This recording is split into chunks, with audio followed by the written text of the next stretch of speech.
Good evening, everyone. This side Rakhi Datta, a leadership and management coach from Bhagavad Gita, a complete transformation of human psychology.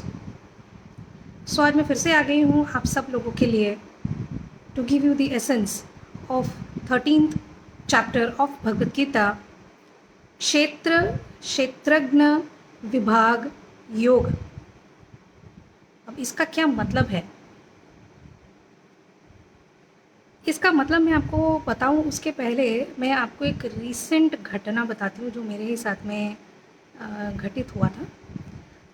बहुत interesting है and definitely इसको आप एक gossip की तरह तो बिल्कुल भी मत लेना, तो कोई भी बेनिफिट नहीं होगा आपको. आप इसको एक लर्निंग की तरह लेना जो मैं आपको बता रही हूँ. कुछ दिनों पहले मुझे कुछ लोगों का मैसेजेस आया था, करीब 15-20 दिन या शायद उससे ज़्यादा हो गया होगा, कि किसी ने कहीं पर पोस्ट किया है कि उनको लीडरशिप फ्रॉम भगवद गीता के टॉपिक पे ट्रेनर चाहिए. तो मैंने सोचा कि लीडरशिप फ्रॉम भगवद गीता के ऊपर ट्रेनर चाहिए, और बिकॉज अभी तक मुझे नहीं पता था कि ये टॉपिक कोई और भी करता है, because this is a signature module of my dream, my global achievement you can say. तो लीडरशिप फ्रॉम भगवद गीता ये जो टॉपिक है, जो मेरा सिग्नेचर मॉड्यूल है, मैंने ये सुन के थोड़ी देर के लिए तो सोचा कि ये वेरी इंटरेस्टिंग, और कौन दे रहा है ये, क्योंकि मुझे नहीं पता था. तो 4-5 HR वालों का ही मेरे पास में मैसेज आ गया कि राखी यहाँ पे ये ट्रेनर चाहिए, तो तुम एक बार बात करो. तो मैंने उस वक्त टाइम नहीं मिला, तो मैंने आधे 1 घंटे के बाद में उनको फ़ोन किया, और मुझे उन्होंने जिन लोगों ने मैसेज किया था उन्होंने ये बताया था कि they are looking at badly, तो आप एक बार बात कर लो उनसे. तो मैंने भी बहुत ही ऐसे I didn't had any idea, तो मैंने इनोसेंटली उनको कॉल किया जिनका नंबर था, और मैंने उनको पूछा कि ये जो आप लीडरशिप विद भगवद गीता है उसके बेसिस पे जो आप कोच मांग रहे हैं या ट्रेनर मांग रहे हैं, तो मैं उस पर भी दे सकती हूँ, क्योंकि ये चीज़ मेरा ऑलरेडी सिग्नेचर मॉड्यूल है, तो मैं इस पर आपका जो भी रिक्वायरमेंट है वो फुलफ़िल कर सकती हूँ. तो you know what he said, अभी जस्ट 1 मिनट पहले ही ट्रेनर क्लोज हो गया इसके ऊपर.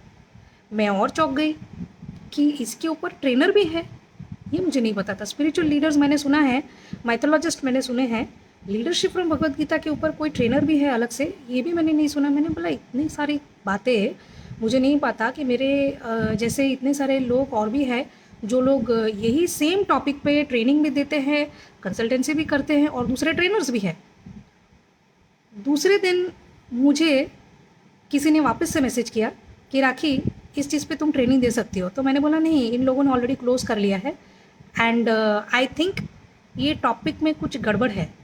तो फिर उन्होंने बोला कि गड़बड़ नहीं है, ये टॉपिक तुम्हारा ही है, और ये तुम्हारा टॉपिक किसी ने ले लिया है. जैसे हम लोग स्टील करते हैं ना एक दूसरे के टॉपिक्स, कंपनीज़ के नाम, है ना, कोका कोला का नाम कोई रख देगा कुछ और उसका थोड़ा नाम कलर चेंज करके बता देंगे कि ये है. कोलगेट का नाम चेंज करके कुछ और ऑरेंज कलर कर देंगे, या सी को हटा के कर देंगे, बट नाम तो वही होगा. तो इस तरह से कॉपी पेस्ट चलता रहता है दुनिया में, कोई प्रॉब्लम नहीं है. तब तक कॉपी पेस्ट चलता है जब तक आप लोग वही चीज़ दे रहे हैं जो सामने वाला दे रहा है, उससे बेहतर या उसी लेवल पे, या जो भी आप देना चाहे वो आप दे सकते हैं, बट तब तक जब तक वो किसी को नुकसान नहीं करता है. तो लीडरशिप फ्रॉम भगवद गीता, ये जो गीता है, ये कोई एक ऐसा टॉपिक या ऐसा प्रोडक्ट नहीं है कि जिसको नॉर्मली जैसे हम ट्रेनिंग में या कोई भी ट्रेनर्स जो लोग शुरुआत में करियर में आते हैं, या उनको कोई टॉपिक की ज़रूरत होती है तो वो लोग गूगल से डाउनलोड कर लेते हैं, पावर पॉइंट मांग लेते हैं किसी से, या यूट्यूब देख लेते हैं किसी और ट्रेनर्स का, और फिर बाद में वो लोग टेम्पररीली वो टॉपिक पे ट्रेनिंग देने के लिए किसी और का प्रेजेंटेशन देख के उसको कॉपी करके वो लोग बोल लेते हैं 1-2 घंटे के लिए. पर गीता एक ऐसी चीज़ है जैसा माँ का प्यार है. कभी भी कोई भी ये नहीं बोल सकता है कि आपकी मम्मी आपसे कितना प्यार करती है. मम्मी खुद भी नहीं बता सकती है. आज मैं अपने बेटे से कितना प्यार करती हूँ, अगर कोई मुझे एक बार बोल दे कि can you please give a graph presentation of the length and breadth and the complete weight of your love for your son, it is impossible. वो कोई नहीं दे सकता है, और ना ही कोई मुझे ये सर्टिफिकेट दे सकता है, या किसी भी मदर को ये सर्टिफिकेट दे सकता है कि yes you are a perfect mother and you are having this much percentage of love in your heart for your children. दे सकता है कोई? कोई नहीं दे सकता. उसी तरह से भगवत गीता आपको समझ में आ गई है, या आपको गीता आता है, ऐसा कोई दुनिया में इंस्टीट्यूट नहीं बना है जो आपको इस चीज़ पे सर्टिफाई कर सकता है that you have understood Bhagavad Gita. अगर कोई सर्टिफाई करता है भगवद गीता पे तो उनको बहुत खुशी मिलती है ये चीज़ करने में। तो लोग अपनी खुशी के लिए बहुत कुछ कर लेते हैं, कोई प्रॉब्लम नहीं है, क्योंकि गीता एक ऐसी चीज़ है जो अंडरस्टैंड करने की बात नहीं है कि एक श्लोक सुन लिया, उसको ट्रांसलेट कर लिया और उसका अंडरस्टैंडिंग आ गया हमारे में। Understanding is different, realising is different. हम बोलते हैं ना, मैं समझ सकती हूँ कि तुझे क्या दर्द हो रहा है, नहीं, तुम सिर्फ देख सकते हो कि मुझे क्या दर्द हो रहा है, पर महसूस सिर्फ मैं ही कर सकती हूँ। इसको बोलते हैं रियलाइजेशन। तो गीता एक ऐसी रियलाइजेशन है जो हर एक को नहीं होता है। अब कुछ लोगों को ऐसा लगता है कि ये मेरा मोनोपोली है, कुछ लोगों को ऐसा लगता है कि यानी मुझे सब कुछ समझ में आ गया इसीलिए मैं बहुत स्मार्ट बातें कर रही हूँ। बट ऐसी बात नहीं है। मुझे ना ही गीता आज समझ में आया है और ना ही ये मेरे 5-6 साल का रिसर्च है जिससे मुझे गीता के इतने रियलाइजेशन आए हैं। गीता का थोड़ा बहुत रियलाइजेशन आने के बाद मुझे पता चला है कि ये इतना आसान नहीं था। मैंने, पता नहीं है मुझे, अगर ये बात सही है कि पिछले जन्म होते हैं और आगे और भी ये जन्म आते हैं, तो मैं ये कहूँगी इतना समझने के बाद कि मैंने शायद हज़ारों जन्मों तक बहुत सारी कोशिशें ऐसी की होंगी भगवत गीता के ऊपर, तब जाके इस जन्म में मुझे इतना रियलाइजेशन भगवान ने दिया है। क्योंकि ये कोई इंजीनियरिंग की, ग्रेजुएशन की, बीएससी की कोई डिग्री नहीं है जो 3 साल पीएचडी या कोई एक सरनेम ब्राह्मण का या कास्ट का लगाने के बाद में आपको ये सर्टिफाई कर देता है कि आप गीता समझ चुके हो और लोगों को अब समझा सकते हो। तो यही बात फिर मुझे मन में आया, तो मैंने वो बंदे को मैसेज किया और मैंने बोला कि मुझे बाद में रियलाइज़ हुआ कि जब बहुत सारे लोगों ने मिलके मेरे को मुझे ही ये मैसेज फॉरवर्ड किया तुम्हारा कि तुमको गीता पे चाहिए लीडरशिप ट्रेनर, तो मुझे रियलाइज़ हुआ कि तुमने मेरा ही टॉपिक ले लिया है। उसमें मुझे कोई प्रॉब्लम नहीं है क्योंकि मेरा कोई कॉम्पिटिटर है ही नहीं। सच का कोई कॉम्पिटिशन नहीं होता है, मैं सच बोल रही हूँ। Bhagavad Gita is the universal truth. जो भी इस चीज़ को बोलता है वो मेरा कॉम्पिटिटर नहीं है, वो मेरा सपोर्टर है, मेरा भाई है, मेरी बहन है, मेरे साथी है। मम्मी को 4 बच्चे मिलके अगर प्यार करते हैं तो कॉम्पिट नहीं कर सकते हैं वो लोग। एंड ऑफ द डे प्यार तो मम्मी से ही कर रहे हैं, ठीक है ना। तो उसी तरह से जो भी गीता सही मायने में श्रद्धा के साथ में साफ दिल से अगर किसी को समझाता है, चाहे वो स्पिरिचुअली समझाए, मैनेजमेंट से समझाए या लीडरशिप से समझाए, वो समझा रहे हैं, वो मेरा ही काम कर रहे हैं और मैं उनका काम कर रही हूँ। क्योंकि मेरा ड्रीम है to give this ultimate knowledge, this universal truth, to spread it universally, globally जितना हो सकता है। तो अगर मेरे बदले में कोई और भी स्प्रेड कर रहा है मेरे साथ साथ, तो वो मेरे काम में मेरी मदद कर रहा है। वो कभी कॉम्पिटिशन हो ही नहीं सकता है, ठीक है। तो जब मैंने उनको लिखा कि आपने मेरा टॉपिक तो ले लिया है, उसमें कोई प्रॉब्लम नहीं है, बट आपने ट्रेनर भी सिलेक्ट किया है, किसको किया है वो भी मुझे नहीं पता है। प्रॉब्लम ये नहीं है कि आपने लिया है या किसको लिया है, प्रॉब्लम ये है कि ये जो टॉपिक है वो ऐसा है कि कोई पीएचडी या कोई ब्राह्मण भी ये क्लेम नहीं कर सकता है कि उसको गीता आता है। एंड आई एम श्योर कि आपको स्वयं भी गीता के बारे में इतना ज़्यादा 100% रियलाइजेशन नहीं है। तो जब आपको खुद को उस चीज़ का रियलाइजेशन नहीं है तो आपने उसके ऊपर ट्रेनर को कैसे जज कर लिया कि वो ट्रेनर इसमें ट्रेनिंग आपके टॉपिक को जस्टिफाई कर सकता है। ये मैं आपके भले के लिए बोल रही हूँ, क्योंकि अगर इस चीज़ को आपने बाकी प्रोडक्ट की तरह समझ लिया और आपको ऐसा लगा कि चल भाई कंपटीशन में उतर जाते हैं, तो आप एक बात समझ लीजिएगा, इसमें तुरंत ही बैलेंस शीट फाइनल हो जाता है ऊपर। अगर आपके ट्रेनर ने कुछ भी गलत इन्फॉर्मेशन दिया, भगवान ने जो कहा उसके खिलाफ या उसका उल्टा कुछ इन्फॉर्मेशन दे दिया, तो उसका भुगतान खाली उसी को नहीं करना पड़ेगा, आपको भी करना पड़ेगा। और वो इसीलिए क्योंकि उसको सिलेक्ट आपने किया है।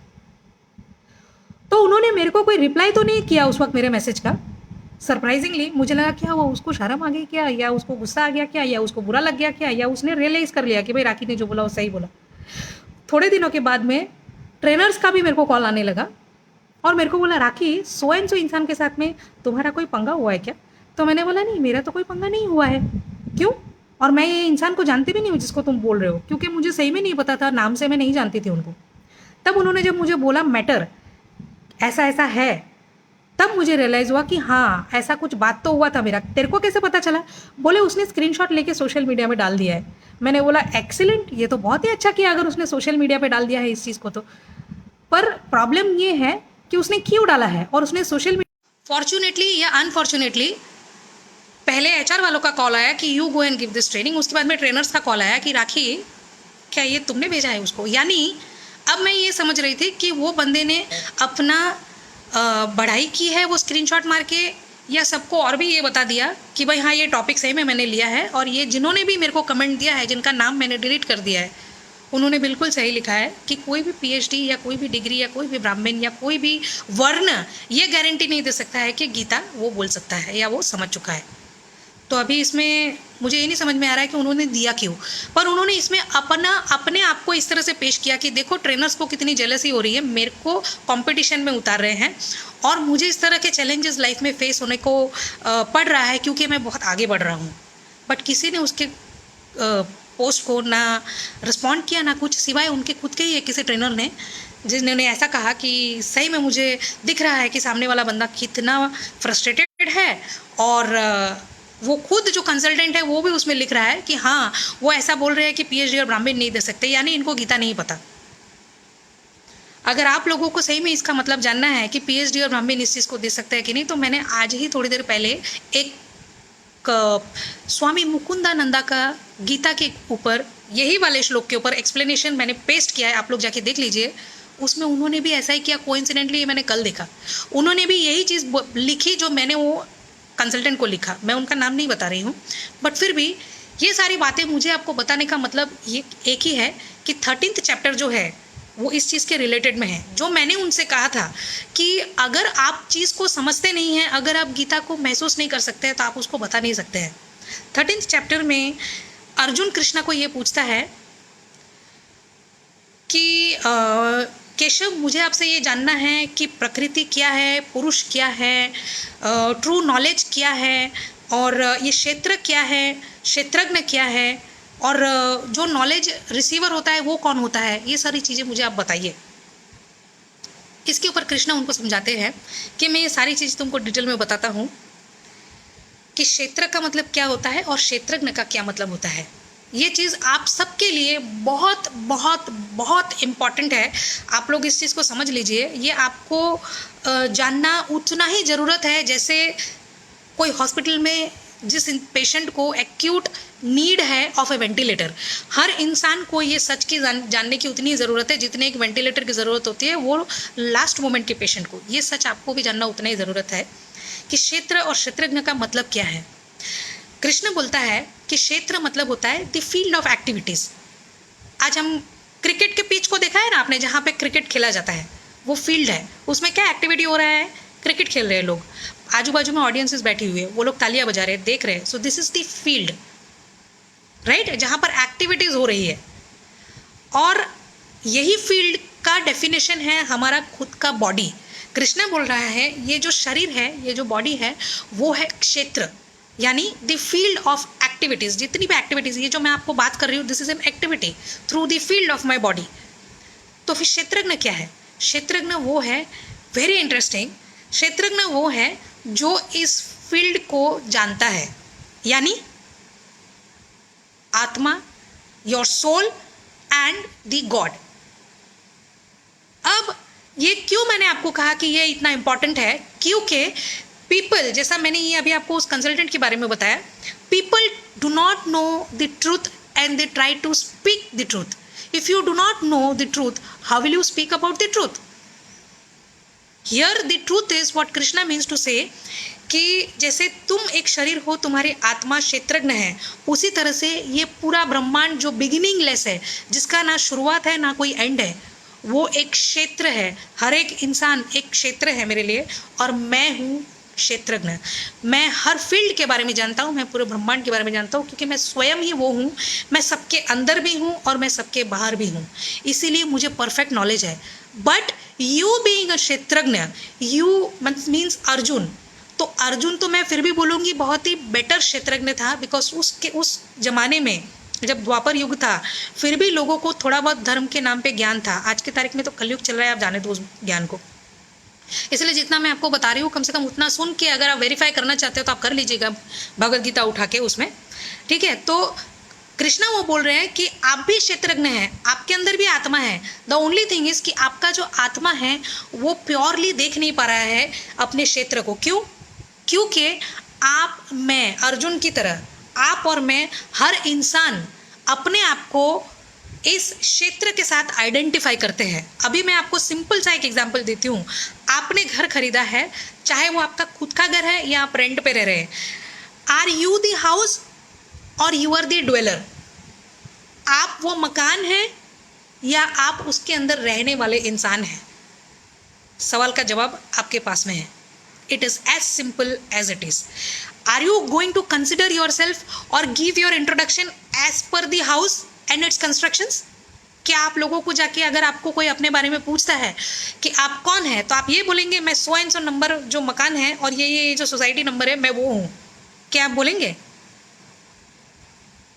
आप अपना इंट्रोडक्शन देंगे। That is what Krishna is saying, that know your true introduction. You being a simple क्षेत्रज्ञ, the soul, you are not that pure and hence you are not able to differentiate, discriminate yourself from the body. You are identifying yourself as the body. इसीलिए हम लोग 24 घंटे cream लगाते हैं, powder लगाते हैं, बाल बनाते हैं, मेकअप करती है लड़कियां, अपने आप को खूबसूरत बनाती है और उनको लगता है कि जो उन्होंने अपने आप को पोर्ट्रे किया है वो यही है। एक्चुअली वो कोई भी नहीं है। ये चेंज हो जाएगा। जैसे आप रेंट के घर पे रह रहे हैं या खुद का मकान खरीद रहे हैं, 5 साल, 10 साल, 11 महीने के बाद में आप वो रेंट का घर या खुद का घर छोड़ देने वाले हैं या कहीं और चले जाने वाले हैं, इज़न्ट इट? वो घर भी टूटने वाला है या कहीं न कहीं से उसके अंदर भी रिपेयरिंग होने वाला है। कभी प्लम्बिंग का काम होगा तो कभी दीवार टूटने का। जैसे गरीब लोग होते हैं, उनके ऊपर आप देखिए उनका छत भी इतना पक्का नहीं होता है, तो उनका छत टूट जाता है, तो उसमें रिपेयरिंग करने की ज़रूरत होती है। वरना बारिश के मौसम में पानी की बूंदें टपकती है, वो बेचारे सो नहीं पाते हैं। करेक्ट? उसी तरह से धूप में रोशनी आती है तो वो सो नहीं पाते हैं। ठंडी में वहाँ से ठंड आती है तो उन लोगों को रात को नींद नहीं आती है। तो similarly they are the dweller, they are able to see the house, you are able to see your house, so you are able to renovate it. जहाँ जहाँ टूट गया है, जहाँ जहाँ खराब हो गया है, आप उस चीज़ को रिपेयर करते हैं। और जब आपको लगता है कि ये बिल्डिंग ही पूरी तहस नहस हो चुकी है, जितना जल्दी हो सकता है हमें ये बिल्डिंग खाली कर देना चाहिए, तब आप वो बिल्डिंग को खाली करके एक नए बिल्डिंग में जाते हैं। ये सब आप कब कर पाते हैं? जब आपको पता है कि आप वो मकान नहीं हैं, आप उसमें रह रहे हैं। इसीलिए आप ये सारे डिसीजंस ले पा रहे हैं, आप ये सारे स्ट्रक्चर्स को चेंज कर पा रहे हैं, आप अपने घर को मजबूत कर पा रहे हैं, आप अपने घर को सिलेक्ट भी कर पा रहे हैं कि कौन से घर में मुझे रहना है। और आपको अगर आप रेंट पे हैं तो आपको ये भी पता है कि 11 महीने के बाद में हमको या तो घर खाली करना है या तो एग्रीमेंट रिन्यू करना है। Isn't it? ये सब आपको तब पता है जब आप अपने आप को घर से अलग देखते हैं। भगवान वही कह रहा है, आप अपने आप को अपने घर से अलग देखिए। आप घर नहीं हैं, आप तो उसके अंदर रहने वाले इंसान हैं। आपके अंदर जो आत्मा है, जो परमात्मा के साथ में लीन है, आप वो भगवान हैं। You identify yourself not as the body but as the soul. And if you do not know this much, then you do not know anything, even if you are a very very learned person. This is the true knowledge, the most universal truth as per me, मतलब as per Krishna. ये कृष्णा कह रहा है अर्जुन को कि मेरे मुताबिक ये सच है और यही सबसे बड़ा नॉलेज है। अभी आप मेरे को बताइए कि जो भी मेरी बात कंसल्टेंट से हुई थी, मैंने क्या गलत कहा था उसमें? चूंकि उसने अपने आप को घर के साथ में लिंक कर दिया था और मकान को ही अपने आप को समझ रहा था, तो गीता को कैसे समझेंगे? तो गीता को समझने के लिए आपको अपने आप को तो समझना पड़ेगा। पूरी की पूरी जो गीता है वो ब्रह्मांड पे है और पूरी की पूरी जो ब्रह्मांड है वो आप में है और आपके बाहर है। आपको ये बहुत माइन्यूट चीज़ें हैं जो रियलाइज़ करना पड़ता है। आपको अभी जो मैंने बताया ये आपने नॉलेज गेन किया, आपने अभी भी रियलाइज़ नहीं किया। Realisation is the utmost ultimate gain and your achievement of your life. जिस दिन आप ये रियलाइज कर लेंगे कि आप वो नहीं हैं जो आईने में दिख रहे हैं, आप वो हैं जो ये आईने में दिख भी रहे हैं और इसके बाहर भी आप बहुत बहुत सालों से थे और आगे भी जाके होने वाले हैं। And that is the soul. क्योंकि आईने में जो दिख रहा है वो है मकान, जो ट्रांजिटरी है, जो कभी भी चेंज हो सकता है और कभी भी टूट भी सकता है और कभी भी ख़त्म भी हो सकता है। तो जो आप हैं एक्चुअली में, आप कभी भी ख़त्म नहीं होते हैं। So be proud of yourself that you are never going to be over. When you identify your own truth and you realize your own self, that you are not the end, neither the beginning, you were always there and you will always be there, because you are associated directly with परमात्मा, और परमात्मा का कोई end या beginning नहीं है. Aren't you happy to know that? When you know this, you will know that there is nothing in this world to crave for, there is nothing in this world or the universe to cry for, because ना ही आप कुछ खोने वाले हैं और ना ही आपने कुछ पाया था. जो भी खोया था या पाया था, जो फीलिंग्स है, वो सब आपके सेंसेस की है. ये जो हमारे सारे सेंसेस है ना, उनकी है. उसके ऊपर मैंने लास्ट 12 चैप्टर में भी बहुत कुछ बताया था. आप लोग एक बार देख लीजिएगा, उसमें भी जाके. यूट्यूब में भी आप देख सकते हैं, राखी दत्ता यूट्यूब चैनल में, उसमें भी मैंने सेंसेस के बारे में एक्सप्लेनेशंस दिया है. मेरे प्रीवियस 12 के 12 चैप्टर्स आप देख लीजिएगा गीता का. आपको वहाँ पे जाके फ्री है, कुछ भी नहीं करना है. अभी भी जो मैं बोल रही हूँ वो भी फ्री है. किसी को बताना चाहते हैं तो उसको शेयर भी कर सकते हैं. यही का यही लाइव सेशन आप वीडियो शेयर कर सकते हैं लोगों के साथ, ताकि उनको भी पता चले कि वो मकान नहीं है, he is the dweller. So when you will know that ये आपका मकान है, आप मकान नहीं है, तो आप रिपेयर वर्क भी कर सकते हैं. क्या कर सकते हैं? वेरी इंपॉर्टेंट, रिपेयर वर्क भी कर सकते हैं. हमको क्या लगता है, अगर हमारे नीज में पेन होता है तो हमको लगता है मेरे नी में दुख रहा है. आपके नी में नहीं दुख रहा है, आपके शरीर के नी में दुख रहा है. आप तो आत्मा है. आप अगर इस बात को एहसास करेंगे तब आपको पता चल जाएगा कि आपके जो घर है, आपके घर में ये जो नी है, ये नी में प्रॉब्लम है, उसको रिपेयर करो. कितने हद तक रिपेयर करना है वो आपको डिसाइड करना है. पूरा छत टूट के नीचे आ जाएगा, उसके बाद आप रिपेयरिंग स्टार्ट करेंगे, या थोड़ा थोड़ा जब दिखने लगता है तभी आप स्टार्ट कर देंगे. आपको मकान चेंज करके दूसरा फ्रेश मकान में जाना है तो थोड़ा सोच समझ के जाना, क्योंकि ये जो मकान है उसमें से एक बार हम बाहर निकलते हैं तो फ्रेश मकान दूसरा बॉडी होता है.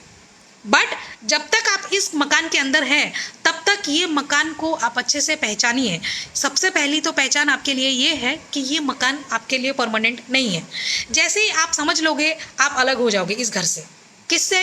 क्षेत्र से. क्षेत्र का मतलब your body. What are you? क्षेत्रज्ञ. क्षेत्रज्ञ मतलब soul. Soul means the ultimate power which is aligned with the परमात्मा. तो जब आप जान लेंगे कि ये शरीर से आप अलग हैं, तब आप इस शरीर में जो भी चीज़ों की रेक्टिफिकेशन और मॉडिफिकेशन की ज़रूरत पड़ेगी वो आप कर सकते हैं. अगर आप खुद ही इस शरीर को अपना समझेंगे तो आप रेक्टिफिकेशन कैसे करेंगे? आपको तो मिसअंडरस्टैंडिंग्स होती रहेगी. आप हर चीज़ को अपना समझेंगे और उसको संभालते जाएंगे. इस शरीर के साथ जो भी सारी चीज़ें एसोसिएटेड है, ये घर, ये मकान, ये प्रॉपर्टी, हर चीज़ को आप एसोसिएट करेंगे as if you are going to take this. लोग बोलते हैं ना, यार इतनी सारी प्रॉपर्टी क्यों इकट्ठा कर रहे हो, बांध के लेके जाना है क्या? बिल्कुल सही बोलते हैं, क्योंकि बांध के कोई लेके नहीं जा सकता है. जिसमें हम सोच रहे हैं, हम बात कर रहे हैं, हम महसूस कर रहे हैं, वही यहाँ पे रहने वाला है, तो हम लेके क्या जाएंगे? कुछ भी नहीं. ठीक है. तो इसीलिए लोग कहते हैं कि ये जो शरीर है is the temple, it is where the God resides. So when you will discriminate between the body and the soul, you will know that this is the temple and God resides in your temple. So take care of the temple. अपने शरीर का ध्यान दो. See, कितने सारे mind training, ये training, वो training हम लोग करते हैं, बट गीता के थोड़े बहुत एक एक श्लोक में दुनिया भर का ऐसा साइंस छिपा है, जिससे चाहे आप फिजिकल इलाज बोलो या डॉक्टर इलाज बोलो, जो भी इलाज बोलो, तुरंत सॉल्व हो जाता है. The moment you differentiate yourself that you are not the body, you are able to see all the defaults of your body and you are able to bring those changes. कि ये जो मुझे heart में इतना pen हो रहा है वो क्यों हो रहा है? बिकॉज कल रात को मैंने अपना जो सेंस है, that is the thinking process, उससे मैंने बहुत ही गलत विचार अपने दिमाग में आने दिए थे. मैं बहुत दिनों से किसी को मिस कर रही हूँ या मिस कर रहा हूँ, मैं बहुत दिनों से कुछ चाहता हूँ या चाहती हूँ, मुझे बहुत सारा पैसा चाहिए, मेरा एक बिजनेस डील नहीं हो रहा है. ये सारी चीज़ें सोच के अब मुझे पता चला कि मेरे सीने में दर्द क्यों हो रहा है. जब तक आप अपने आप को अलग नहीं करोगे तो देखोगे कैसे कि प्रॉब्लम क्यों हो रहा है. ठीक है. तो अपने आप को थोड़ा सा अलग कीजिए. 13th चैप्टर मोर और लेस इसी पे है. बाकी और भी लाखों हज़ारों चीज़ें हैं 13th चैप्टर इन इटसेल्फ में जानने के लिए. I always pray to all of you. जय Shri Krishna. Please read Bhagavad Gita to know the management of your profession, your own life. Okay, very soon मैं एक वेबिनार भी लेके आ रही हूँ जूम पे आप सब लोगों के लिए, जिसमें मैं यही बताने वाली हूँ कि लीडरशिप फ्रॉम भगवत गीता क्यों अटेंड करना चाहिए, क्यों आज के तारीख में हम लोगों को भगवत गीता के मैनेजमेंट को सीरियस ले लेना चाहिए before the time is out. इसके ऊपर मैं एक वेबिनार लाऊंगी। If you all are interested you can put in the comment section, तो आप लोगों को लिंक्स भेज दिया जाएगा। So next will be the 14th chapter. I hope you all enjoyed this 13th chapter, and the crux and the essence of the 13th chapter. Do not take anything negatively, do not take anything positively also, but take everything realistically. This is the mantra of Rakhidatta. Okay, so stay tuned. I'll be coming back soon. Thank you so much for watching. Bye bye.